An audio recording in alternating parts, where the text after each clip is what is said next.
श्री राधे राधे। भक्तों, खान पान की जो बातें होती हैं साधक के लिए बड़ी महत्वपूर्ण होती है, लेकिन स्थान भेद से कभी कभी उसमें अंतर देखने को मिलता है। तो जल्दी समझ में नहीं आता है कि वास्तविकता क्या है, क्या सत्य है, क्या असत्य है। इसी बात पर कल चर्चा चल रही थी। बंगाल के लोग मत्स्य को स्वीकार करते थे और इधर के लोग नहीं। इधर के लोगों ने मत्स्य को बहुत अशुद्ध बताया और उन्होंने कहा कि आप लोग चमड़े के बर्तन में पानी पीते हैं। उस समय ऐसा होता था। तो इस पर विवाद जब हुआ था तो काठिया बाबा ने कहा कि देखो, एक बहुत ही विद्वान पंडित जी थे, शास्त्रों का ज्ञान था। उन्होंने अपने प्रिय शिष्य के यहाँ जा कर के देखा कि वो तो मत्स्य भोजी है। तो बहुत नाराज हुए। तो उसने कहा, आपको मैं दिखलाऊंगा गुरुदेव सूर्य भगवान को भोग लगा के।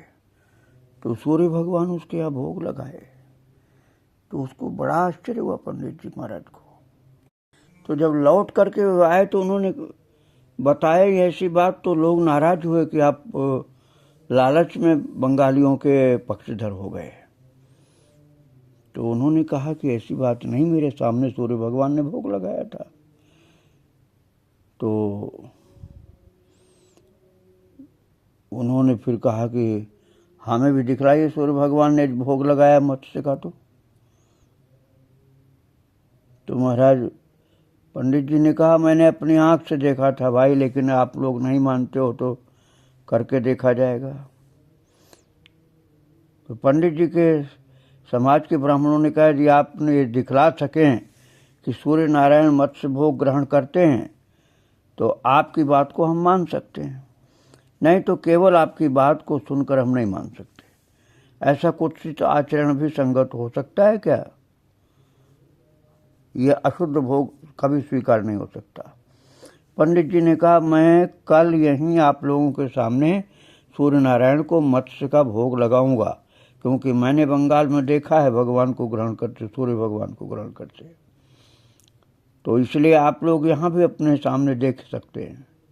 और दूसरे दिन मत्स्य भोग प्रस्तुत करके पंडित जी ने ग्राम के लोगों को निमंत्रण दिया और नाना प्रकार के मत्स्य व्यंजन रख करके मंत्र द्वारा सबके सामने सूर्य नारायण का आवाहन करने लगे। पर इस बार सूर्य नारायण प्रकट नहीं हुए, जिससे ग्राम के लोग पंडित जी को तिरस्कृत करके अपने अपने घर लौट गए। अब बात सच्ची थी पंडित जी की, लेकिन अब सब झूठा उनको मानने लग गए। अब उन गांव में सूर्य भगवान ने ग्रहण ही नहीं किया, तो इसलिए बदनामी बहुत हुई। पंडित जी को लोग बुरा भला कहने लगे। काठिया बाबा ने सच्ची घटना बताई थी भक्तों। वो काठिया बाबा ने कहा, रामदास काठिया बाबा ने, कि पंडित जी बहुत लज्जित होकर के अनशन व्रत धारण करके सूर्य नारायण के ध्यान में निमग्न हुए। और तीसरे दिन सूर्यदेव प्रकट हुए और पंडित जी यथाविधि उनको अभिवादन करके बोले कि मैंने आपको भोग लगाया था, जिसको आपने प्रकट होकर के स्वीकार नहीं किया। इससे मुझको बहुत ही लज्जित होना पड़ा और मेरे समाज के लोगों ने तिरस्कृत करके मेरा परित्याग कर दिया। सूर्यदेव बोले, तुमने जो भोग लगाया था वो बड़ा ही अपवित्र था, उसको हम कैसे लेते? पंडित जी बोले, आपने तो बंगाल में मेरे सामने मत्स्य भोग ग्रहण किया था, यहाँ आप उसको अपवित्र कैसे कहते हैं? सूर्यदेव बोले, बंगाल में मत्स्याहार अपवित्र नहीं है, इसलिए यहाँ मत्स्याहार प्राचीन काल से बंगाल में प्रचलित है। इससे बंगाल में कोई विशेष क्षति नहीं होती, पर इस प्रांत में इससे क्षति होती। इसलिए प्राचीन काल से अब तक इस प्रांत में मत्स्याहार वर्जित है। इस प्रांत में मत्स्याहार को बड़ा अपवित्र समझना चाहिए। इसी से हमने तुम्हारे चढ़ाए हुए मत्स्य भोग को स्वीकार नहीं किया। इस बात को सुनकर पंडित जी की शंका मिटी कि यहाँ के लिए नहीं है। और सूर्य नारायण की कृपा से फिर समाज के लोग भी उनको समाज में लेकर के आदर करने लगे, क्योंकि उन्होंने बताया कि भैया सूर्य भगवान ने हमें बता दिया कि ये बंगाल की परंपरा हो सकती, यहाँ के लिए नहीं है, हर जगह के लिए नहीं है ये। तो भारतवर्ष के भिन्न भिन्न प्रदेशों में आहार के विषय में जो आचार प्राचीन जमाने से चल रही, प्राचीन काल से, उन देशों में उन आचार का अनुकरण करने में वहाँ के लोगों को दोष नहीं लगेगा। लेकिन भिन्न भिन्न प्रदेशों की स्थिति की ओर ध्यान दे करके देशानुकूल आचार प्रचलित किए गए हैं। यह नहीं कि हर जगह वैसा आप कर सकते हैं, इसलिए उनकी निंदा नहीं करनी चाहिए। अपने यहाँ अपने हिसाब से सात्विक भोजन ग्रहण करना चाहिए। भक्तों, संत दास काठिया बाबा ने बताया कि श्री बाबा जी महाराज अर्थात रामदास काठिया बाबा जो गुरुदेव थे, उनके एक बंगाली शिष्य ने एक बार संत दास जी के सामने ही महाराज जी से पूछा था, बाबा जी से, कि मत्स्य और मांस खा सकता हूँ कि नहीं। उसने दीक्षा लिया था, उसने पूछा। तो उसके उत्तर में बाबा जी महाराज ने उस बंगाली से कहा था कि मांस का व्यवहार न करना ही श्रेयस्कर है, पर मत्स्य व्यवहार बंगाल में बहुत प्रचलित है। देशाचार का अनुसरण करने से मैं नहीं रोक पाता हूँ और जगह के लोगों को रोकता हूँ। वैष्णव के लिए लेकिन बंगाल में भी व्यवहार उचित नहीं होता है। दूसरे पंथ के लोग जो हैं वो भले करें, पर बंगाल के वैष्णवों को भी मत्स्य का व्यवहार अर्थात मछली खाने का जो है व्यवहार वो उचित नहीं है। बंग देश में चाहे जो हो, तीर्थ में, पूरे बंगाल में भले ये खान पान चलता हो, लेकिन बंगाल के तीर्थ में मत्स्य व्यवहार संगत नहीं है।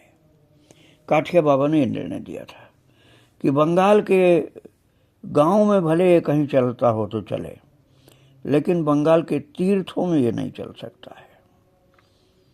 किसी समय कहीं कहीं बाहरी लोगों के साथ बाबा जी महाराज जैसा बर्ताव करते थे, वो हमको पहले कुछ कठोर जान पड़ता था, ऐसा संत दास जी कहते हैं। पर पीछे में क्रमशः समझने लगा कि वे आचार्य महंत थे, इसलिए दूसरे साधुओं को शासन में रखने और उनकी परीक्षा करने के योग्य थे, जिससे उन लोगों के साथ उनका बर्ताव बहुधा आत्मगोपन के निमित्त और कभी कभी दूसरों के शासन और परीक्षा के लिए होता था। और समय समय पर तो उस बाह्य कठोरता के भीतर वास्तविक दया ही अव्यक्त रूप से रहती थी। जो लोग कुछ उच्च साधन संपन्न होकर के भी पूरे साधन योग की कोट तक नहीं पहुंचते होते थे, उनके साथ उनका बर्ताव प्राय कठोर होता था। इस बात की परीक्षा के लिए होता था कि वे अभिमान शून्य हैं कि नहीं। दूसरों के साथ उनके जो व्यवहार होते थे, उनके विषय में कुछ ऐसी बातें बताई जाती हैं। एक दिन नामी साधु श्री बाबा जी महाराज के आश्रम में आए, जिनको देखते ही बाबा जी महाराज कुछ रूखेपन से बोले, तुम यहाँ क्यों आए? यहाँ तुम नहीं रहने पाओगे। तो नामी साधु ने हाथ जोड़कर नम्रता से कहा, महाराज यहाँ हम नहीं रहने पाएंगे। क्यों? हमारे लिए क्या बाधा है? हम कुछ भांग लेकर के आए हैं, जिसको आपके सिर लोढ़े से पीस करके ले जाएंगे। हम रहेंगे नहीं यहाँ, केवल भांग पीसने के लिए आए हैं और पीस करके लेके चले जाएंगे। बाबा जी महाराज बोले, भंग पीसना हो तो और कहीं जाओ, यहाँ तुम्हारे आने का कोई प्रयोजन नहीं। जाओ, अभी तुम आश्रम के बाहर जाओ। साधु से ये कह करके उन्होंने अभय नारायण को आज्ञा दी, तुम बाहर का किवाड़ बंद कर दो अर्थात इनके जाते ही बंद करो फिर दरवाज़ा। अभय नारायण जी जानते हैं कि वे अच्छे साधु थे। उनके साथ बाबा जी महाराज का ऐसा बर्ताव देख करके अभय नारायण जी अपने जी में थोड़ा दुखी हुए और कुछ खिन्न होकर केवल बाबा जी महाराज की आज्ञा को पालने के लिए ही उन्होंने दरवाज़ा बंद कर लिया। उस समय दूसरी ओर से बाबा जी महाराज शौच को चले गए। जब किवाड़ बंद कर दिए गए तब साधु ने वहीं बैठ करके गीता पढ़ना आरंभ कर दिया। पर अभय नारायण जी ने समझा कि साधु जी चले गए होंगे। कुछ देर में बाबा जी महाराज शौच से आकर के गृह में जा अपने आसन पर बैठे और अभय नारायण जी से बातें करने लगे। कुछ देर के पश्चात वे मुस्कुराते हुए अभय नारायण जी से बोले, अभय राम, वो वृद्ध साधु जिसको मैंने आश्रम के बाहर कर दिया था चला नहीं गया है, द्वार पर बैठा हुआ है। तुम किवाड़ खोल करके उसको भीतर ले आओ। अभय नारायण जी ने उठ करके किवाड़ खोले तो देखा कि वास्तव में साधु वहाँ बैठ के गीता पाठ कर रहे हैं। अभय नारायण जी उनसे बोले, श्री बाबा जी महाराज आपको भीतर बुला रहे हैं। ये सुनते ही वृद्ध साधु ने भीतर आकर के बाबा जी महाराज को दंडवत किया और भंग पीस लेने के पश्चात अनेक बातें उनसे किया, फिर गए। तो बाबा जी महाराज किसी से व्यवहार जो करते थे ना, उसका कुछ रहस्य होता था। एक दिन एक नामी साधु आश्रम में आकर के बाबा जी महाराज से बोले, महाराज मेरे पास एक सच्चरित्र बालक है जो तुम्हारा चेला होने योग्य है। मैंने उससे कहा कि तुझको 400 वर्ष का साधु दिखाऊंगा, तुम आज्ञा दो तो उसे लाकर मैं तुमको दिखलाऊं। इसको सुनते ही बाबा जी महाराज तमक कर बोले, ये तुम बिना झूठ कहे मांग कर नहीं खा सकते हो तो अपने लिए झूठ कह करके मांग खाया करो। मेरे लिए इतना मिथ्या वाक्य क्यों प्रयोग करते हो? मैं 400 साल का साधु हूं क्या? तुमने किससे कहा कि मैं 400 वर्ष का हूं? मेरे लिए तुम क्यों मिथ्या वचन बोलते हो? तुम वृद्ध हुए तथापि मिथ्या भाषण करना नहीं छोड़ते हो। वे इन बातों को इतना कड़क करके बोले कि वो साधु चुप हो गया और थोड़ा सा शर्मिंदा होकर के धीरे धीरे बाबा जी के गृह से चला गया। और संतदास जी कहते हैं, हम लोगों से बोला, साधुओं के स्वभाव के कितने ही भेद हैं। मैं तो बाबा जी की बड़ाई करने लगा था, पर उन्होंने प्रसन्न न होकर एकदम नरसिंह का रूप धारण कर लिया। और किसी साधु की मैं बड़ाई करता तो प्रसन्न हो जाता। तो महाराज जी अपनी चाटुकारिता और प्रशंसा को स्वीकार नहीं करते थे, सत्य को स्वीकार करते थे। एक बार बाबा जी महाराज कलकत्ता पधारे थे, तो कृपा करके संतदास जी अर्थात तो वकील साहब के घर रुके थे। उन दिनों प्रख्यात नामा श्री भोलागिरी जी भी कलकत्ते में थे। भोलागिरी बहुत प्रसिद्ध संत हुए भक्तों। तो एक दिन संध्या के पश्चात हम लोग कई व्यक्ति बाबा जी महाराज के पास बैठे थे। संतदास जी कहते हैं कि और हमसे बातें करते थे। इतने में 2 सज्जनों ने आकर के कहा कि बाबा जी महाराज के दर्शन के लिए श्री भोलागिरी जी आए हैं, जो गृह के अर्थात आश्रम के बाहर इनके वकील साहब के घर के बाहर खड़े हैं। तो उन दोनों सज्जनों को हमने भोलागिरी जी के शिष्य समझा और हमसे जो कुछ लोग इसलिए उत्सुकता के साथ उठे हम में से कि गिरी जी का आदर आगे बढ़ कर के स्वागत करना चाहिए, बहुत प्रसिद्ध संत। किंतु उन दोनों संतों की बात सुनते रहे, सज्जनों की बात सुनते ही, जो 2 सज्जन आए थे उनकी बात सुनते ही बाबा जी महाराज बोले, केवल अच्छा, इतना कह करके वे उपविष्ट न होकर के अपने मुख को गृह द्वार की विपरीत की ओर आसन पर लेट गए। तत्पश्चात भोलागिरी जी उनके आसन के निकट आकर उनको विपरीत दिशा में मुख देखकर लेटे देखकर खड़े खड़े हाथ जोड़कर उनकी स्तुति करने लगे। और हम सब लोग विस्मित होकर खड़े खड़े उस दृश्य को देखने लगे, क्योंकि महाराज जी मुंह दूसरी ओर किए थे और भोलागिरी जी फिर भी स्तुति कर रहे थे हाथ जोड़ के। और इस प्रकार से करीब 2 मिनट बीतने पर बाबा जी महाराज उठ बैठे। उन्होंने आदर पूर्वक गिरी जी को, भोलागिरी जी को अपने समीप में बैठाया। भक्तों, वकील साहब कहते हैं कि उस समय मेरे गृह में बहुत स्त्रियां आई हुई थी। बहुतों ने भोलागिरी जी महाराज को प्रणाम करना चाहा, तो गिरी जी ने वहां से 5-6 पग आगे बढ़ करके उनका प्रणाम लिया।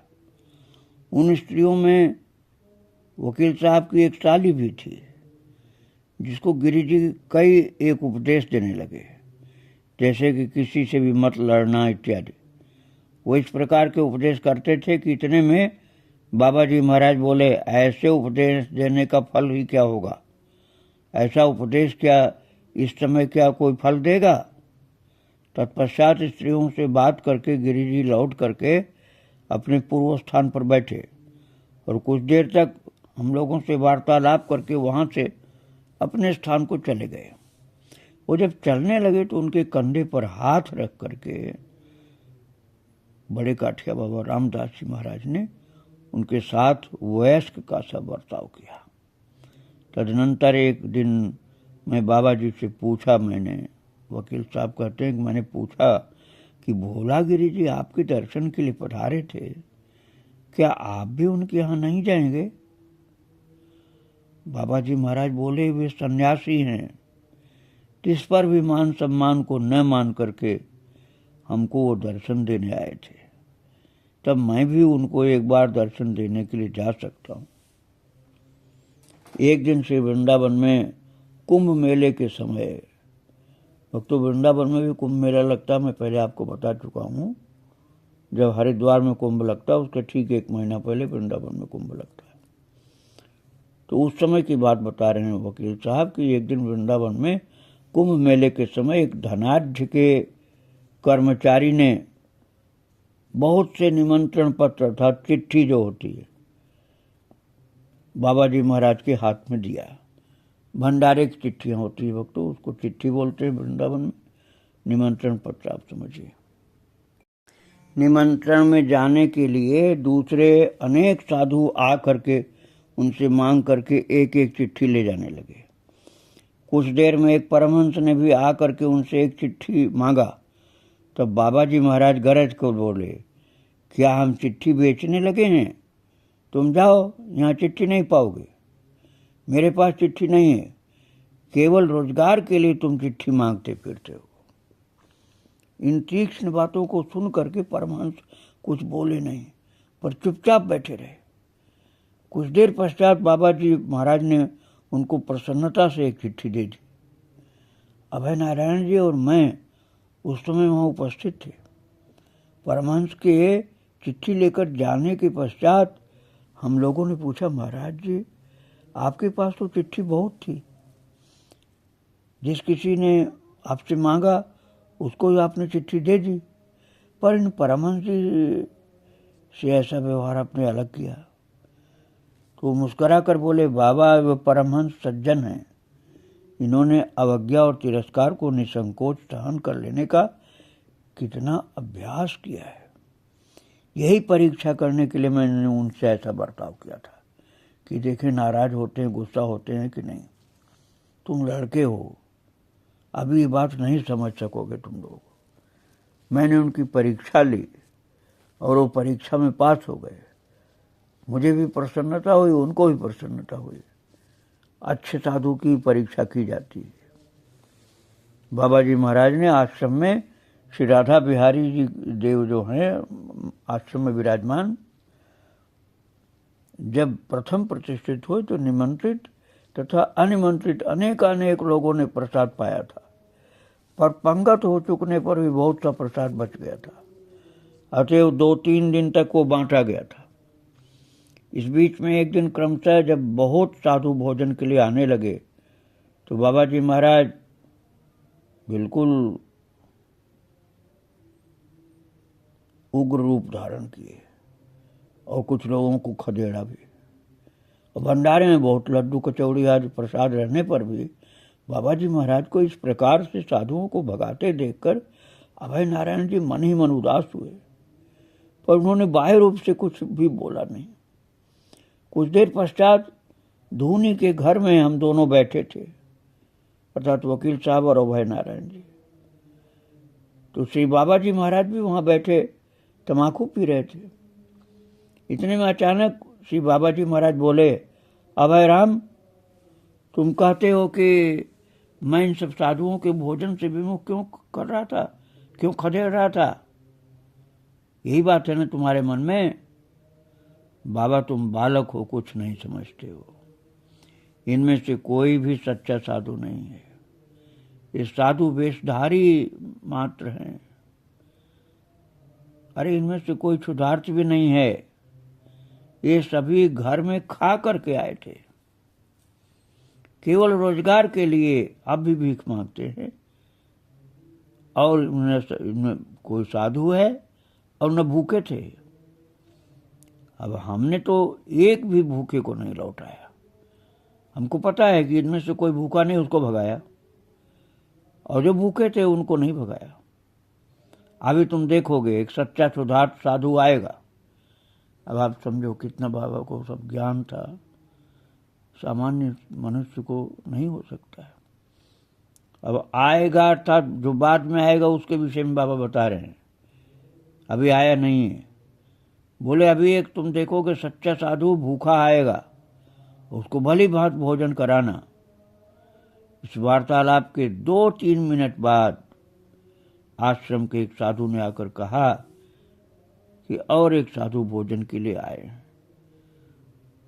तो उसने डरते हुए कहा कि शायद बाबा जी भगाएंगे, और उसने बाबा जी महाराज का अभिप्राय जानना चाहा कि उनको भोजन कराया जाएगा कि नहीं। ये सुन करके बाबा जी महाराज बोले, अभय राम, ये सच्चा साधु है, तुम इसको बुला करके पूछोगे तो जान जाओगे। तब उस आगंतुक साधु ने स्वयं बाबा जी महाराज के समीप आकर दंडवत किया। उन्होंने उससे पूछा, तुम्हारा गुरुद्वारा कहाँ है? साधु बोला, मेरा गुरुद्वारा डाकोर जी में है। तो डाकोर तीर्थ है गुजरात में। तब बाबा जी महाराज बोले, अभय राम, देखो ये सच्चा साधु है कि नहीं। वो अच्छे स्थान का चेला है, इससे और बातें पूछोगे तो जान जाओगे कि ये बनावटी नहीं है, केवल वेशधारी नहीं है। जिनको मैंने भगाया था वो बनावटी थे, वो धंधा के लिए घूम रहे हैं, भूखे नहीं थे और न साधु थे वो। जाओ इसको भली भांत भोजन कराओ, भूखा भी है और सच्चा साधु भी है, ये बनावटी वाला नहीं है जिसको भक्तों साधु लोग बोलते हैं खड़िया पलटन, उसी को मैं बनावटी बता रहा हूँ। अब जो साधु नहीं होंगे वो ये शब्द समझ नहीं पाएंगे, इसलिए मैं वो नहीं बोल रहा था। एक बार ब्रज की परिक्रमा के समय गिरिराजवासी एक अति दरिद्र असहाय ब्राह्मण श्री बाबा जी महाराज के संग गया था। तो वो बड़े परिश्रम और निष्ठा के साथ परिक्रमा के दिनों में उनकी सेवा करता था। उसको कफ श्वास का रोग था, जिस पर भी वो औरों की अपेक्षा अधिक शारीरिक परिश्रम करता था। परिक्रमा करने में प्राय 1.5 मास लगते हैं, और परिक्रमा की यात्रा के पहले वो कुछ दिन आश्रम में रह करके आश्रम का काम काज करता था। परिक्रमा से लौटने पर वो आश्रम में रहने लगा।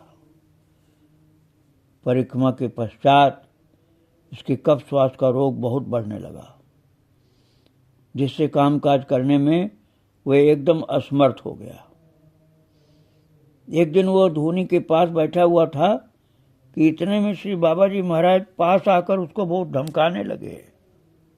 वे बोले, तू यहाँ क्यों पड़ा हुआ है, कुछ भी काम नहीं करता है, केवल बैठा बैठा अन्न खाता है बस, जा अभी आश्रम से चला जा।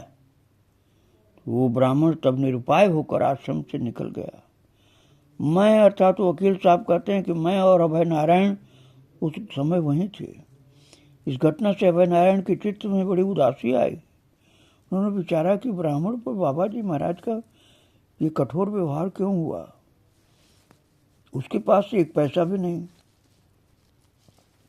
जब तक बन पड़ा उसने कठिन श्रम से बाबा जी महाराज की सेवा की है।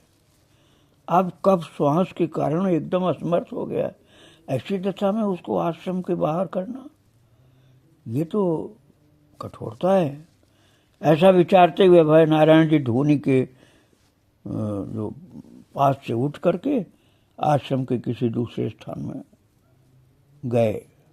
तत्काल बाबा जी महाराज अचानक उनके पास जाकर के बोले, अभय राम, तुम कुछ नहीं समझ सकते, बालक हो। ये गिरिराज का ब्राह्मण सज्जन है, ये बड़े ही संकट में पड़ गया था। इसके भोजन तक का ठिकाना नहीं था, पर सदैव भगवान का नाम लेता था। इससे आश्रम में हमने उसको शरण दी थी, पर यहाँ बहुत भोजन पाने से भजन करना भूल गया है। आश्रम में रहकर उसने भजन अब न करने का जो बना लिया अपना स्वभाव। पहले बहुत भजन करता था, अब बिल्कुल भजन करना भूल गया यहाँ, क्योंकि खाने पीने की बहुत सुविधा मिल गई इसको। अब यहाँ से इसको मैंने इसलिए हटाया है कि जिससे फिर अपने को आश्रयहीन समझ करके भगवान के भजन में लग जाए। इसकी आदत भजन करने की बिल्कुल छूट गई यहाँ, इसलिए यहाँ से भगाया कि फिर से अपने को उसी दशा में पहुँचाए। मैंने इसके लिए ऊपर कठोरता नहीं की है, इसको भजन में लगाने के लिए किया है। अब ये समझेगा अरे भगवान के भजन के बिना दूसरा कोई नहीं है, तो भोजन का अभाव अब इसको नहीं होगा। अभी जाने पर भजन में लग जाएगा, भोजन फिर इसको मिलने लग जाएगा, भगवत कृपा से मिलेगा। भजन छोड़ दिया था इसलिए हटाया है।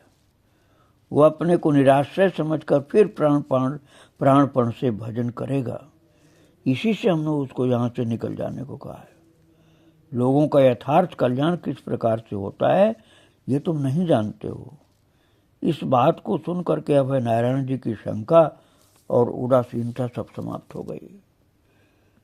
भक्तों, सर्वज्ञ थे ना, भूत वर्तमान भविष्य सब जानते थे बाबा। किसका हित किस प्रकार से होगा इसका ज्ञान था उनको।